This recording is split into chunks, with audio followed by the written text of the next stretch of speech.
ನಮಸ್ಕಾರ. ಇಂದಿನ ದಿನ ಭವಿಷ್ಯ ಕಾರ್ಯಕ್ರಮಕ್ಕೆ ತಮ್ಮೆಲ್ಲರಿಗೂ ಆದರದ ಸುಸ್ವಾಗತ. ಕಂ ಗಣಪತಯೇ ನಮಃ. ಸಕಲ ವಿಘ್ನ ನಿವಾರಕನಾದ ಗಣೇಶನ ಸ್ಮರಣೆ ಮಾಡುತ್ತಾ ಇಂದಿನ ದಿನ ಭವಿಷ್ಯ ಕಾರ್ಯಕ್ರಮಕ್ಕೆ ತಮ್ಮೆಲ್ಲರಿಗೂ ಆದರದ ಸುಸ್ವಾಗತ. ದಿನ ಭವಿಷ್ಯವನ್ನು ಶುರು ಮಾಡುವ ಮುನ್ನ ಇವತ್ತಿನ ಮತ್ತು ನಾಳೆಯ ರಾಹುಕಾಲ, ಯಮಗಂಡ ಕಾಲ, ಗುಳಿಕ ಕಾಲದ ಬಗ್ಗೆ ಸ್ವಲ್ಪ ತಿಳಿಯೋಣ. ಮೊದಲನೆಯದಾಗಿ ರಾಹುಕಾಲ. ಇಂದು ರಾಹುಕಾಲ 10:52ರಿಂದ 12:28ರವರೆಗೆ, ನಾಳೆ 9:16ರಿಂದ 10:52ರವರೆಗೆ. ಯಮಗಂಡ ಕಾಲ ಇಂದು 3:40ರಿಂದ 5:16ರವರೆಗೆ, ನಾಳೆ 2:04ದಿಂದ 3:40 ಗುಳಿಕ ಕಾಲ 7:39ದಿಂದ 9:15 ನಾಳೆ 6:03ದಿಂದ 7:39. ಯಾವುದೇ ಶುಭ ಕಾರ್ಯಗಳಿದ್ದರೂ ಈ ಅಶುಭ ಸಮಯಗಳನ್ನು ಹೊರತುಪಡಿಸಿ ಉಳಿದ ಒಳ್ಳೆಯ ಮುಹೂರ್ತದಲ್ಲಿ ಮಾಡಿಕೊಳ್ಳುವುದು ಉತ್ತಮ. ಶುಭ ಮುಹೂರ್ತದ ಸಮಯ ಇಂದು 11:20ದಿಂದ 12:05 ನಾಳೆ 11:15ದಿಂದ 12 ಇನ್ನು ಇವತ್ತಿನ ವೃಷಭ ರಾಶಿಯವರ ಇಂದು ಮತ್ತು ನಾಳೆಯ 2 ದಿನಗಳ ದಿನ ಭವಿಷ್ಯ ಹೇಗಿದೆ ಎಂಬುದನ್ನು ನೋಡೋಣ. ಮೊದಲನೆಯದಾಗಿ ಆರ್ಥಿಕ ಸ್ಥಿತಿ. ಈ 2 ದಿನಗಳಲ್ಲಿ ನಿಮ್ಮ ಆರ್ಥಿಕ ಸ್ಥಿತಿಯು ಸಕಾರಾತ್ಮಕ ಬದಲಾವಣೆಗಳಿಗೆ ಸಾಕ್ಷಿಯಾಗಲಿದೆ. ಕಳೆದ ಕೆಲವು ದಿನಗಳಿಂದ ಕಾಡುತ್ತಿದ್ದಂತಹ ಹಣಕಾಸಿನ ಮುಗ್ಗಟ್ಟುಗಳು ಕ್ರಮೇಣ ಕಡಿಮೆಯಾಗುತ್ತಿದ್ದು ನಿಮ್ಮ ಆದಾಯದ ಮೂಲಗಳು ಬಲಗೊಳ್ಳುವ ಸಾಧ್ಯತೆ ಇದೆ. ಇಂದು ನೀವು ಹಣಕಾಸಿನ ವಿಷಯದಲ್ಲಿ ಬಹಳ ಜಾಗರೂಕರಾಗುತ್ತೀರಿ. ಇದು ನಿಮಗೆ ಮುಂದಿನ ದಿನಗಳಲ್ಲಿ ದೊಡ್ಡ ಲಾಭವನ್ನು ತಂದುಕೊಡಲಿದೆ. ನಾಳೆಯ ಹೊತ್ತಿಗೆ ನೀವು ನಿರೀಕ್ಷಿಸಿದ ಮೂಲಗಳಿಂದ ಹಣದ ಹರಿವು ಹೆಚ್ಚಾಗಬಹುದು. ಹಳೆಯ ಸಾಲಗಳನ್ನು ತೀರಿಸಲು ಅಥವಾ ದೀರ್ಘಕಾಲದ ಆರ್ಥಿಕ ಯೋಜನೆಗಳನ್ನು ರೂಪಿಸಲು ಈ ಸಮಯವು ಅತ್ಯಂತ ಸೂಕ್ತವಾಗಿದೆ. ಕುಟುಂಬದ ಜವಾಬ್ದಾರಿಗಳಿಗಾಗಿ ಸ್ವಲ್ಪ ಹಣ ಖರ್ಚಾಗುವ ಸಾಧ್ಯತೆ ಇದ್ದು ನಿಮ್ಮ ಉಳಿತಾಯದ ಪ್ರಯಾಣದಲ್ಲಿ ಯಾವುದೇ ಉಳಿಕೆಯಾಗುವುದಿಲ್ಲ. ಯಾವುದೇ ದೊಡ್ಡ ಆರ್ಥಿಕ ನಿರ್ಧಾರಗಳನ್ನು ತೆಗೆದುಕೊಳ್ಳುವ ಮೊದಲು ಹಿರಿಯರ ಸಲಹೆ ಅಥವಾ ಆಪ್ತರ ಮಾರ್ಗದರ್ಶನವನ್ನು ಪಡೆಯುವುದು ಅತ್ಯಂತ ಉತ್ತಮ. ಇನ್ನು ವೃತ್ತಿ ಮತ್ತು ಉದ್ಯೋಗದ ವಿಚಾರಕ್ಕೆ ಬರುವುದಾದರೆ, ಉದ್ಯೋಗ ಕ್ಷೇತ್ರದಲ್ಲಿ ನೀವು ಹೊಸ ಹುಮ್ಮಸ್ಸಿನೊಂದಿಗೆ ಕಾರ್ಯನಿರ್ವಹಿಸಲಿದ್ದೀರಿ. ಇಂದು ಕಚೇರಿಯಲ್ಲಿ ನಿಮ್ಮ ಕೆಲಸಕ್ಕೆ ಮೇಲಧಿಕಾರಿಗಳಿಂದ ಮೆಚ್ಚುಗೆ ದೊರೆಯುವ ಸಾಧ್ಯತೆ ಇದೆ. ನೀವು ಮಾಡುವ ಪ್ರಾಮಾಣಿಕ ಪ್ರಯತ್ನಗಳು ಫಲ ನೀಡುವ ಸಮಯವಿದು.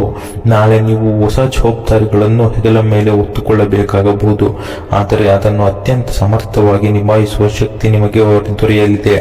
ಸಹೋದ್ಯೋಗಿಗಳಿಂದ ಸಂಬಂಧದಲ್ಲಿ ವೃತ್ತಿಪರ ಇರಲಿ, ಹೊಸ ಪ್ರಾಜೆಕ್ಟ್ಗಳನ್ನು ಪ್ರಾರಂಭಿಸಲು ಅಥವಾ ಪ್ರಮುಖ ಸಭೆಗಳನ್ನು ನಡೆಸಲು ಈ 2 ದಿನಗಳು ಅತ್ಯಂತ ಅನುಕೂಲಕರವಾಗಿವೆ.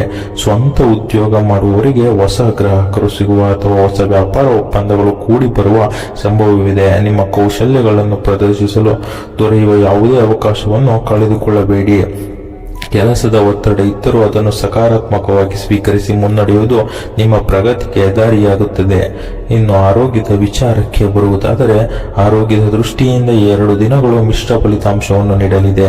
ಇಂದು ನಿಮ್ಮ ದೈಹಿಕ ಸಾಮರ್ಥ್ಯ ಉತ್ತಮವಾಗಿರುತ್ತದೆ, ಆದರೆ ಮಾನಸಿಕ ಒತ್ತಡ ಬಗ್ಗೆ ಗಮನ ಹರಿಸುವುದು ಅಗತ್ಯ.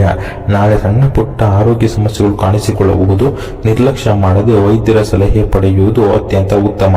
ಅತಿಯಾದ ಕೆಲಸದ ತಡೆಯುವ ವಿಶ್ರಾಂತಿಗೆ ಸಮಯ ಮೀಸಲಿಡಿ. ಯೋಗ ಮತ್ತು ಧ್ಯಾನ ಮಾಡುವುದು ನಿಮ್ಮ ಮನಸ್ಸಿನ ಶಾಂತಿಗೆ ಸಹಕಾರಿಯಾಗಲಿದೆ. ಆಹಾರ ಪದ್ಧತಿಯಲ್ಲಿ ಬದಲಾವಣೆ ಮಾಡಿಕೊಳ್ಳಿ ಮತ್ತು ಹೆಚ್ಚು ನೀರು ಕುಡಿಯಿರಿ. ನಿದ್ರೆಯ ವಿಷಯದಲ್ಲಿ ರಾಜಿ ಮಾಡಿಕೊಳ್ಳಬೇಡಿ. ವಾಹನ ಚಾಲನೆ ಮಾಡುವಾಗ ಎಚ್ಚರದಿಂದ ಇರಿ. ಹಿರಿಯರು ತಮ್ಮ ಆರೋಗ್ಯದ ಬಗ್ಗೆ ಹೆಚ್ಚಿನ ಕಾಳಜಿ ವಹಿಸಬೇಕು.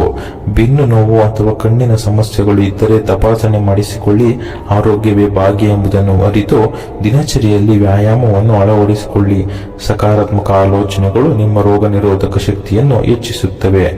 ಕೌಟುಂಬಿಕ ವಿಚಾರಕ್ಕೆ ಬರುವುದಾದರೆ, ಕುಟುಂಬದಲ್ಲಿ ಸಂತೋಷ ಮತ್ತು ಸಮಾಧಾನದ ವಾತಾವರಣ ಇರಲಿದೆ. ಇಂದು ಮನೆಯ ಸದಸ್ಯರೊಂದಿಗೆ ಸಮಯ ಕಳೆಯಲು ಉತ್ತಮ ಅವಕಾಶ ದೊರೆಯಲಿದೆ. ಎಲ್ಲರೊಂದಿಗಿನ ಭಿನ್ನಾಭಿಪ್ರಾಯಗಳು ದೂರವಾಗಿ ಬಾಂಧವ್ಯ ಗಟ್ಟಿಯಾಗುತ್ತದೆ. ನಾಳೆ ಮನೆಯಲ್ಲಿ ಸಣ್ಣ ಪುಟ್ಟ ಶುಭ ಕಾರ್ಯಗಳು ಅಥವಾ ಕೂಟಗಳು ನಡೆಯುವ ಸಾಧ್ಯತೆ ಇದೆ. ಕುಟುಂಬದ ಹಿರಿಯರ ಆಶೀರ್ವಾದ ನಿಮಗೆ ದಕ್ಕಲಿದೆ. ನಿಮ್ಮ ಕಷ್ಟದ ಸಮಯದಲ್ಲಿ ಕುಟುಂಬದವರು ನಿಮಗೆ ಬೆಂಬಲವಾಗಿ ನಿಲ್ಲುತ್ತಾರೆ. ಮಕ್ಕಳ ವಿದ್ಯಾಭ್ಯಾಸ ಅಥವಾ ಭವಿಷ್ಯದ ಬಗ್ಗೆ ಚಿಂತನೆ ನಡೆಸಲು ಇದು ಸಕಾಲ. ಮನೆಯ ಆಂತರಿಕ ವ್ಯವಹಾರಗಳಲ್ಲಿ ನೀವು ತೆಗೆದುಕೊಳ್ಳುವ ನಿರ್ಧಾರಗಳು ಎಲ್ಲರಿಗೂ ಒಪ್ಪಿಗೆಯಾಗುತ್ತವೆ. ಪ್ರೀತಿಯಿಂದ ಮಾತನಾಡಿದರೆ ಎಂತಹ ಕಠಿಣ ಸಮಸ್ಯೆಗಳು ಕೂಡ ಸುಲಭವಾಗಿ ಬಗೆಹರಿಸಬಹುದು.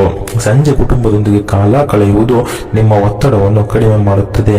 ಮನೆಯಲ್ಲಿನ ಹಳೆಯ ವಿವಾದಗಳು ಬಗೆಹರಿಯುವ ಲಕ್ಷಣಗಳಿವೆ. ಒಟ್ಟಾರೆಯಾಗಿ ಕುಟುಂಬದಲ್ಲಿನ ಸಾಮರಸ್ಯವು ಇಡೀ ದಿನದ ಉತ್ಸಾಹವನ್ನು ಹೆಚ್ಚಿಸುತ್ತದೆ.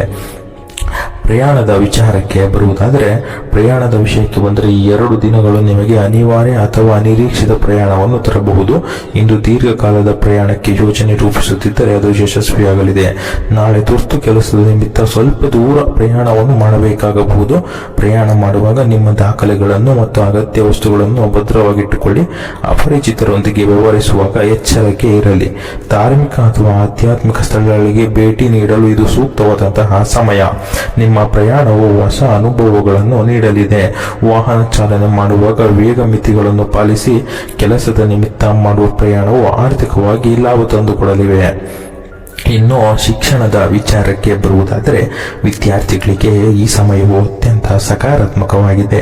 ಇಂದು ನಿಮ್ಮ ಏಕಾಗ್ರತೆ ಹೆಚ್ಚಿರುತ್ತದೆ. ಇದು ಕಠಿಣ ವಿಷಯಗಳನ್ನು ಸುಲಭವಾಗಿ ಅರ್ಥ ಮಾಡಿಕೊಳ್ಳಲು ಸಹಾಯ ಮಾಡುತ್ತದೆ. ನಾಳೆ ನೀವು ಹೊಸ ಕಲಿಕೆಗೆ ಅಥವಾ ಕೋರ್ಸ್ಗೆ ಸೇರಲು ಉತ್ತಮ ಅವಕಾಶವನ್ನು ಪಡೆಯಬಹುದು. ಪರೀಕ್ಷೆ ಅಥವಾ ಸ್ಪರ್ಧೆಗಳಿಗೆ ತಯಾರಿ ನಡೆಸುತ್ತಿರುವವರಿಗೆ ಈ ಸಮಯವು ತುಂಬಾ ಪ್ರಯೋಜನಕಾರಿ. ಶಿಕ್ಷಕರು ಮತ್ತು ಮಾರ್ಗದರ್ಶಕರಿಂದ ನಿಮಗೆ ಉತ್ತಮ ಸಲಹೆಗಳು ದೊರೆಯಲಿವೆ. ನಿಮ್ಮ ಸಂಶೋಧನಾ ಕಾರ್ಯಗಳು ಫಲ ನೀಡಲಿದೆ. ಸೋಮಾರಿತನವನ್ನು ಬಿಟ್ಟು ಶ್ರದ್ಧೆಯಿಂದ ಅಧ್ಯಯನ ಮಾಡಿದರೆ ನೀವು ನಿರೀಕ್ಷಿಸಿದ ಫಲಿತಾಂಶವನ್ನು ಪಡೆಯಬಹುದು. ಗುಂಪು ಚರ್ಚೆಗಳಲ್ಲಿ ಪಾಲ್ಗೊಳ್ಳುವುದು ನಿಮ್ಮ ಜ್ಞಾನವನ್ನು ಹೆಚ್ಚಿಸುತ್ತದೆ. ಇನ್ನು ರಾಜಕೀಯ ವಲಯದಲ್ಲಿ ಇರುವವರ ಅಂಶಕ್ಕೆ ಬರುವುದಾದರೆ, ರಾಜಕೀಯದಲ್ಲಿರುವವರಿಗೆ ಇದು ನಿಮ್ಮ ವರ್ಚಸ್ಸನ್ನು ಹೆಚ್ಚಿಸಿಕೊಳ್ಳುವ ಸಮಯ. ಸಮಾಜದಲ್ಲಿ ನಿಮ್ಮ ಗೌರವವು ಇಂದು ಹೆಚ್ಚಾಗಲಿದೆ. ನೀವು ಮಾಡುವ ಸಮಾಜಮುಖಿ ಕೆಲಸಗಳು ಜನರಿಗೆ ನಿಮ್ಮ ಬಗ್ಗೆ ಮೆಚ್ಚುಗೆಯನ್ನು ಉಂಟು ಮಾಡುತ್ತವೆ. ನಾಳೆ ಪ್ರಮುಖ ವ್ಯಕ್ತಿಗಳ ಭೇಟಿ ಅಥವಾ ಸಭೆಗಳಲ್ಲಿ ಪಾಲ್ಗೊಳ್ಳುವ ಅವಕಾಶ ಸಿಗಬಹುದು. ನಿಮ್ಮ ಮಾತಿನ ಮೇಲೆ ಹಿಡಿತವಿರಲಿ. ಇದು ನಿಮ್ಮ ಗೌರವವನ್ನು ಕಾಪಾಡುತ್ತದೆ. ಜನರ ಸಮಸ್ಯೆಗಳಿಗೆ ಸ್ಪಂದಿಸುವ ಮೂಲಕ ನೀವು ಸಮಾಜದಲ್ಲಿ ಪ್ರಭಾವಶಾಲಿಯಾಗಿ ಬೆಳೆಯುತ್ತೀರಿ. ನಿಮ್ಮ ವಿರೋಧಿಗಳು ಸಹ ನಿಮ್ಮ ಕೆಲಸವನ್ನು ಒಪ್ಪಿಕೊಳ್ಳುವಂತಹ ಪರಿಸ್ಥಿತಿ ಉಂಟಾಗಲಿದೆ. ರಾಜಕೀಯದಲ್ಲಿ ಹೊಸ ಮೈತ್ರಿ ಅಥವಾ ಅವಕಾಶಗಳು ಕೂಡ ನಿಮಗೆ ಆಗುವಂತಹ ಸಾಧ್ಯತೆ ಇದೆ. ಪ್ರೀತಿ ಮತ್ತು ವೈವಾಹಿಕ ಜೀವನದ ಅಂಶಕ್ಕೆ ಬರುವುದಾದರೆ, ಪ್ರೀತಿಯ ಜೀವನದಲ್ಲಿ ಮಾಧುರ್ಯ ಹೆಚ್ಚಾಗಲಿದೆ.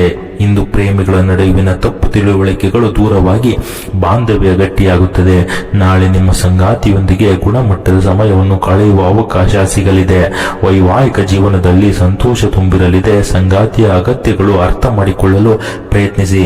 ದಾಂಪತ್ಯ ಜೀವನದಲ್ಲಿ ಸಣ್ಣ ಪುಟ್ಟ ಭಿನ್ನಾಭಿಪ್ರಾಯಗಳು ಬರುವ ಸಹಜ ಅನುಭವ ಆಗುವಂತಹ ಸನ್ನಿವೇಶ ಎದುರಾಗಲಿದೆ. ಆದರೆ ಸಂಭಾಷಣೆಯ ಮೂಲಕ ಅವುಗಳನ್ನು ಬಗೆಹರಿಸಿಕೊಳ್ಳಿ. ಹೊಸದಾಗಿ ವಿವಾಹ ಆದವರಿಗೆ ಶುಭ ಸುದ್ದಿಗಳು ಸಿಗುವ ಸಾಧ್ಯತೆ ಇದೆ. ನಿಮ್ಮ ಸಂಗಾತಿಯ ಸಲಹೆಗಳು ನಿಮ್ಮ ಕೆಲಸದಲ್ಲಿ ಸಹಾಯಕವಾಗಬಹುದು. ಪರಸ್ಪರ ಗೌರವ ಮತ್ತು ನಂಬಿಕೆ ನಿಮ್ಮ ಸಂಬಂಧದ ಅಡಿಪಾಯವಾಗಿಲಿ. ಒಟ್ಟಾರೆಯಾಗಿ ನಿಮ್ಮ ಪ್ರೇಮ ಜೀವನದಲ್ಲಿ ಹೊಸ ಚೈತನ್ಯ ಮತ್ತು ಸಂತೋಷ ಮೂಡಲಿದೆ. ಇನ್ನು ಪರಿಹಾರದ ವಿಚಾರಕ್ಕೆ ಬರುವುದಾದರೆ, ಈ ರಾಶಿಯವರು ಈ 2 ದಿನ ಅತ್ಯಂತ ಲಾಭದಾಯಕವಾಗಿರುವುದರಿಂದ ಇನ್ನೂ ಕೂಡ ಅದನ್ನು ವೃದ್ಧಿಪಡಿಸಿಕೊಳ್ಳಲು ಪ್ರತಿದಿನ ಬೆಳಗ್ಗೆ ಎದ್ದು ಓಂ ದ್ರಾಂ ದ್ರೀಂ ದ್ರೋಂ ಸಂ ಶುಕ್ರಾಯ ನಮಃ ಎಂದು 11 ಬಾರಿ ಪಠಿಸಿ ಶಿವನಿಗೆ ಬಿಲ್ಪತ್ರೆ ಅರ್ಪಿಸಿ ಪೂಜೆ ಸಲ್ಲಿಸಿ. ಇದು ನಿಮ್ಮ ಮಾನಸಿಕ ಶಾಂತಿಯನ್ನು ಹೆಚ್ಚಿಸುತ್ತದೆ. ಬಡವರಿಗೆ ಅಥವಾ ಅಗತ್ಯ ಇರುವವರಿಗೆ ಬಿಳಿ ಬಣ್ಣದ ಸಿಹಿ ತಿಂಡಿಗಳನ್ನು ದಾನ ಮಾಡಿ. ಹಸುವಿಗೆ ಹಸಿರು ಹುಲ್ಲು ಅಥವಾ ತರಕಾರಿಗಳನ್ನು ತಿನ್ನಿಸುವುದು ಅತ್ಯಂತ ಶ್ರೇಯಸ್ಕರ. ಸಾಧ್ಯವಾದರೆ ಅಶುಭವನ್ನು ಹೋಗಲಾಡಿಸಲು ಓಂ ನಮಃ ಶಿವಾಯ ಪಠಣವನ್ನು ಮುಂದುವರಿಸಿ. ಇದೇ ರೀತಿ ಹೆಚ್ಚು ವಿಡಿಯೋಸ್ಗಳಿಗಾಗಿ ನಮ್ಮ ಯೂಟ್ಯೂಬ್ ಚಾನೆಲ್ ಅನ್ನು ಸಬ್ಸ್ಕ್ರೈಬ್ ಮಾಡಿಕೊಳ್ಳಿ. ಇನ್ನು ಇವತ್ತಿನ ವೃಷಭ ರಾಶಿಯವರ ಅದೃಷ್ಟದ ಬಣ್ಣ ನೀಲಿ ಮತ್ತು ಕಿತ್ತಳೆ ಬಣ್ಣ ಮತ್ತು ಅದೃಷ್ಟದ ಸಂಖ್ಯೆ 4 ಮತ್ತು 8.